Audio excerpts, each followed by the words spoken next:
જય ગૌ માતા, જય સિયારામ। આપણે પાલનપુરની અંદર બીમાર ગૌ માતા માટે ગૌ હોસ્પિટલ છે। ત્યાં બીમાર ગૌ માતાને ઠંડી ન લાગે એ માટે આપણે ચારુ કોરથી કંથનથી પેક કરેલું છે। અહીંયા આગળ આપણે આ ગૌ હોસ્પિટલની અંદર કોઈ એક્સિડન્ટ કેસ થયા હોય, એનો પગ કપાઈ ગયા હોય, એમને આપણે અહીંયા રાખીને આપણે એમની સેવા કરવામાં આવે છે।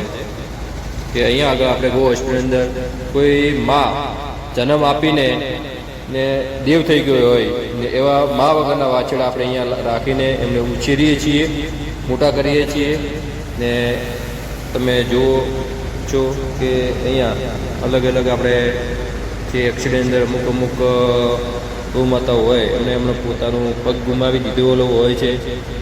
કોઈ એવી પણ ગૌ માતા હોય છે કે એમનું કોઈ કેન્સર પીડિત હોય, એમના દ્વારા ઓપરેશન કરવામાં આપણે અહીંયા આવેલું હોય છે।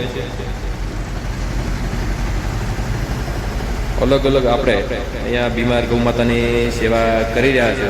જે આપણે આ પાલનપુરની અંદર આપણે આબુ હાઈવે ન્યૂ ટોયોટા શોરૂમની બાજુમાં પરશુરામ માર્બલની અંદર આપણે આ જગ્યા આવેલી છે। આજે આપણે ગઢ તાલુકાના વિસ્તારમાંથી ગૌ ભક્તોએ 3 ટોલા જેટલો આપણે સૂકો ઘાસચારો મૂકેલો છે, એમનું આજે આપણે કટિંગ કામ ચાલુ છે કે જે આપણે કટિંગ કરીને ગોડાઉનની અંદર ભરી દઈએ છીએ।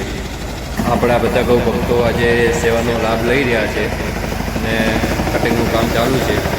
અહીંયા કટિંગ કરીને આપણા ગોડાઉનમાં ભરી દઈએ છીએ।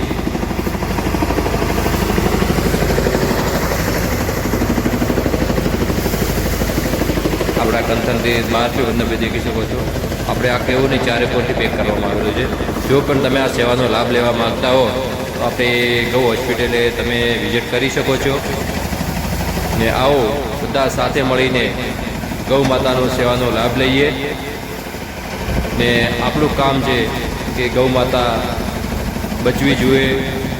ગૌ માતા છે તો આપણે છીએ, એના સિવાય બીજું કશું નહીં। માં તો આપણા એકની માં તો માં હોય છે, પણ આ ગૌ માતા આખા જગતની માં છે। એટલે તમને જો આ વિડીયો સારો લાગ્યો હોય તો સૌથી વધારે શેર કરજો ને આગળ મોકલાવજો। જય ગૌ માતા, જય સિયારામ।